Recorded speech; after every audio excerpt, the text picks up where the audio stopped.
तर कशात सगळे मजेत ना. तर आजचा व्लॉग आहे सकाळपासून मी शूट केले थोडं, त्यानंतर दांडिया बघायला तर तिथे गेलो. थोडंसं पाऊस वगैरे आला पण मी अर्धा तास आम्ही रिटर्न आलोय. आता घरी येऊन मला करायचं स्वयंपाक. बोला.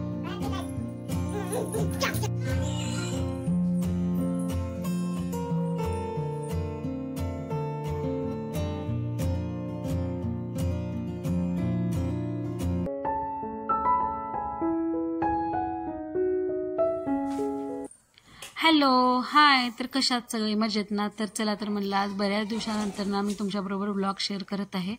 तर मी सकाळी सगळं आवरून घेत होते. तर सकाळीच माझा स्वयंपाक झालेला. त्यानंतर मी इकडे सगळं आवरायला घेतले, हॉल वगैरे झाडून घेतला आणि त्यानंतर मी इथे बेडरूम क्लीन करायला आले. तर अगोदर ना सगळे ब्लँकेट बेडवरचे ना घडी करून ठेवते आणि त्यानंतर ना मी आज तुम्हाला या व्हिडिओमध्ये ना बऱ्याचशा प्रोडक्टच्या ना मी तुमच्याबरोबर लिंक शेअर करणार आहे. त्यात हे म्हणजे पहिलं मी गादीवरती ना मॅट टाकते. जर ते सगळ्याच बाळासाठी किंवा न्यू मॉम्स जे असतात ना त्यांच्या बाळासाठी नाही उपयुक्त असणार आहे. तर हे देखील ना मी ऑनलाईनच घेतलं आहे आणि तुमच्याबरोबर शेअर करते.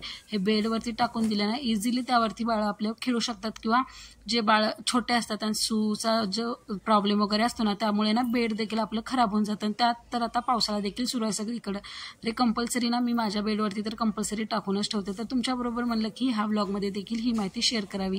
तर मी अगोदर मॅट वगैरे टाकून घेतलं. त्यानंतर बरेचसे कपडे रूममध्ये पडले होते ते देखील मी सगळं आवरायला घेतले आणि त्यानंतर ना लाडूचं देखील ब्लँकेट ना मी तर घडी करून घेतला आणि त्यानंतर मी सगळा राडा जो होता तो आवरायला घेतला. सकाळची जे मी कामं करते ना झाडून वगैरे त्यातच जर ही कपडे वगैरे घडी करून ठेवले ना तर सगळं इझी जातं. त्यामुळेच ना सगळं आवरायला घेतलं. काल मी बाहेर गेले होते तर ती साडी घातलेली ती देखील ना रात्री येऊन तशीच काढलेली तर तिथंच टाकलेली. त्यानंतर हे सगळं आवरायला घेतलं आणि त्यानंतर जो माझा तो जांभळ्या कलरचा ड्रेस दिसतो ना तो देखील ना मी ऑनलाईनच ऑर्डर केला आहे आणि ह्या डिस्क्रिप्शनमध्ये व्हिडिओच्या ना मी तुम्हाला सगळ्या लिंक ना शेअर करणार आहे. तर तुम्ही तिथं जाऊन ना ते परचेस करू शकता आणि एकदम अफोर्डेबल प्राईसमध्ये देखील आहेत ना. तर त्यामुळे म्हणलं की तुमच्याबरोबर देखील शेअर करावं. त्यानंतर ना मी बऱ्याचशा वस्तूची आज तुम्हाला माहिती देखील देणार आहे की जसं की आम्ही जे लाडूला डायपर्स वगैरे यूज करतो ना ते ना मी ऑनलाईनच ऑर्डर करते कारण ऑनलाईनमध्ये ना एकदम स्वस्त भेटतात, ऑफर्स वगैरे लावून भेटतात. त्यामुळे ना मी शक्यतो ना जे काही असतं ते ऑनलाईनच घेते. त्यानंतर ना हे जे माझं लॅव्हेंडर कलरचं टी शर्ट ते मी नेहमी यूज करते आणि त्यानंतर बऱ्याचशा व्हिडिओमध्ये देखील ते दिसतं आणि बऱ्याचशा कॉमेंट देखील असतात की कुठून घेतलं काय.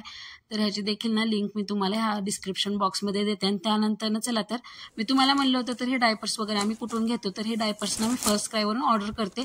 जसं की ते लिहिलंय की 899ला हे भेटतं तर तसं नाही. ते ऑफरवरती आपल्याला 600 रुपयाला भेटतं आणि ते एल साईजचे मी ऑर्डर केलेलं आणि त्यामध्ये 66 पॅन्ट देखील असतात. त्यासाठी ना एकदम हे म्हणजे स्वस्त भेटतं आपल्याला. जसं की बाहेर 32 पॅन्टचं ना आपल्याला 400 रुपयाला भेटतं. त्यानंतर असं घ्यायला घेतलं तर आपण 800-900 रुपयाला ते पडतं. त्यानंतर हे ना एकदम स्वस्त 600 रुपयाला आपल्याला फर्स्ट क्रायला भेटतं. त्यामुळे ते मी तिथून ऑर्डर करते आणि तुमचं देखील बाळ जर छोटा असेल त्याला देखील आणखीन तुम्ही जर डायपर यूज करत असाल तर ते तुम्हाला एकदम सोपं होईल. तिथून जर एकदम घेतलं ना तर कमी प्राईजमध्ये देखील ते तुम्हाला भेटून जाईल. त्यानंतर मी सगळं आवरून वगैरे घेतलं, झाडून घेतलं. त्यानंतर मी चौरंग काढला होता वरतून सगळं साफसफाईमध्ये ते तसंच खाली होतं तर ते वरती ठेवून दिलं, देवपूजा वगैरे करून घेतलं. त्यानंतर ना मी आज कलरची रांगोळी काढायला घेतली आणि मी जसं नवरात्र सुरू आहे ना त्यामुळे मी कलरच्या मस्त मस्त रांगोळ्या काढते. अगोदर पूजा करून घेतली आणि त्यानंतर मी ते बघा मी रांगोळी काढायला घेतली तरी त्याला कार्तिकी खेळत होती तर तिची लगबग लगेच सुरू झाली की रांगोळी काढण्यासाठी. चला म्हणलं तिला देखील अगोदर कलर भरायला दिला. त्यानंतर मी कलर भरून मस्त अशी छान रांगोळी काढून घेतली.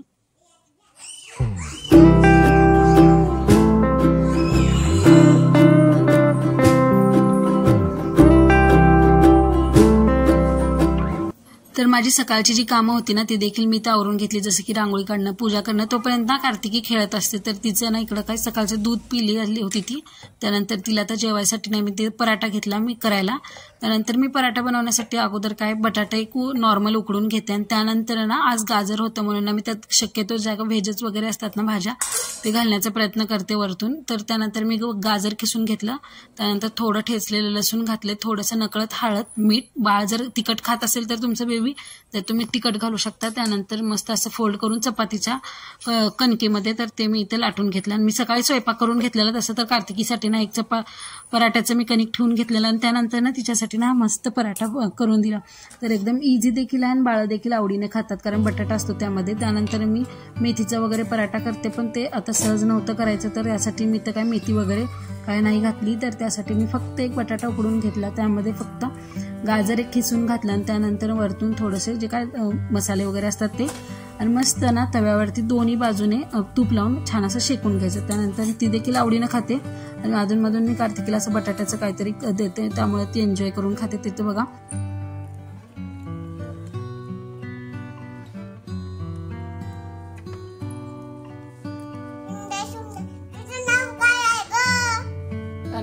लक्ष्मी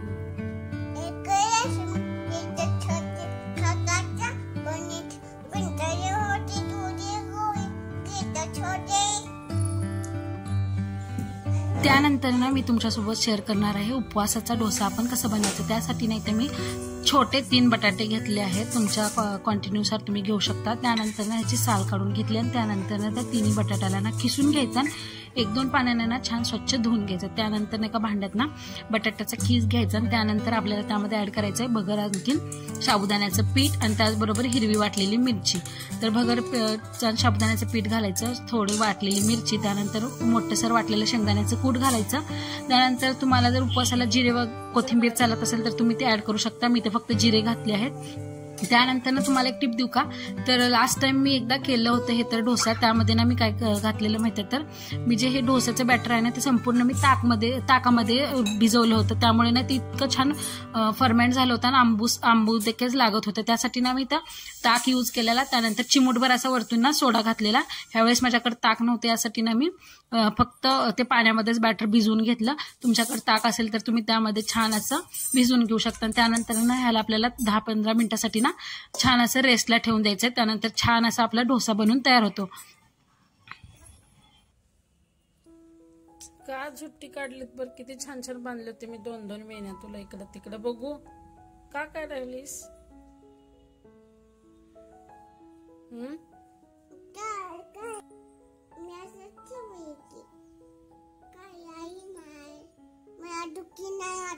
दुखत नाही का? मग का हे बघ उपसलीस सगळं, बघ कसं काय चालू इथं सगळं. काय तेवढे चमचे काढून घेतलीस का आता सगळेच?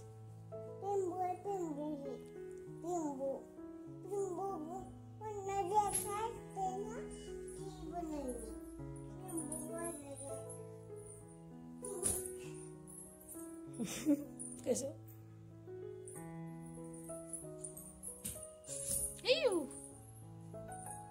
जंप.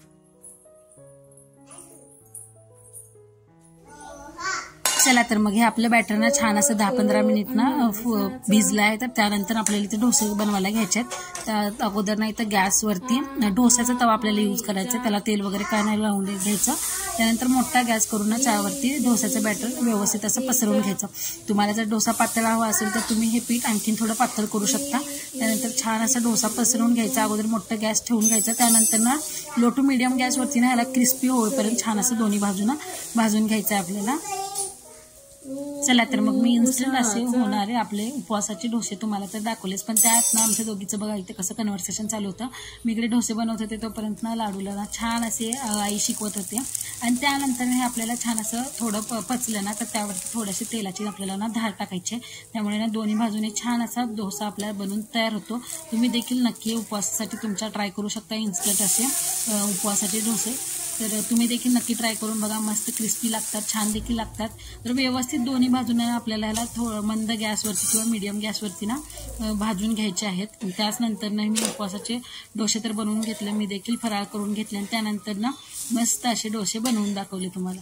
तुम्ही देखील नक्की ट्राय करा, तुम्हाला देखील नक्की छान लागतील. तर मी माझ्यासाठी 2-3 डोसे बनवून घेतले. तुम्ही देखील तुमच्या नवरात्रीच्या उपवासासाठी असे इन्स्टंट डोसे ना नक्की ट्राय करा, तुम्हाला देखील नक्की आवडतील. आणि ही रेसिपी तुम्ही ट्राय केल्यावरती मला नक्कीच मेसेज करून सांगा की कसे वाटले तुम्हाला डोसे. त्यानंतर मी नैवेद्याचं ताट तयार करून घेतलं. देवाला अगोदर नैवेद्य दाखवला, देवघरामध्ये इथे नैवेद्य दाखवला. त्यानंतर तुळशीला देखील नैवेद्य दाखवून घेतलं. त्यानंतर मी माझी फराळ करून घेतली आणि किचन आवरायला आले. तर इथे बघा कार्तिकीचं चालू होतं, जे रॅकवरती लावलेले चमचे असतात ना त्याच्यासोबत खेळ चालू होता. ती तोपर्यंत खेळत होती, तोपर्यंत मी माझं देखील आवरायला घेतले की किचन साफ करून घेतलं. त्यानंतर ना जे किचनवरतीचे भांडे असतात ते देखील साफ करून घेतलं. त्यानंतर हे तुम्हाला जे ॲप्रन मी किचनमध्ये भांडे घासताना किंवा किचनवरती स्वयंपाक करताना यूज करते ना ते तुमच्यासोबत मी शेअर करते. तर ह्या डिस्क्रिप्शनमध्ये ह्या देखील ॲप्रनची मी तुमच्यासोबत लिंक शेअर करते. मी माझं आवरून घेतलं, भांडी वगैरे साफ करून घेतलं. आम्हाला आज जायचं होतं की दांडिया खेळ बघायला. खेळायला, असं तर आम्ही काही भाग घेतलाच नव्हता. पण म्हणलं चला दांडिया देखील बघायला जाऊयात. तर दांडियाच्या बघायला जाण्यासाठी मी माझा आवरत होते, तोपर्यंत इकडे पाऊस सुरू झाला. तर मग असं चालू होतं की दांडिया बघायला जायचं की नाही जायचं की नाही. तर तोपर्यंत पाऊस देखील थोडासा कमी झाला होता. म्हणलं जायला येईल त्या अगोदरनं मी कार्तिकीला 4-5 वाजताचा नाश्ता करून दिला. तोपर्यंत तिला मी उपीट करून खाऊ घातलं आणि त्यानंतर आम्ही गरबासाठी ना रेडी झालो. इथे कार्तिकीची फ्रेंड देखील येणार होती. तर मस्त दोघीला ना छान छान ड्रेस घालून तयार केलं आणि ह्या दोघींना आम्ही घेऊन गेलो होतो गरबा नाईटला.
कुठे लाडू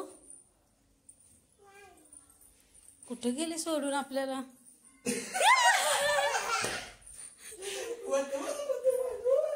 त्या रिक्षातच म्हणते मला काय माहितीये मम्मी बाबा काय करायलेत म्हणे.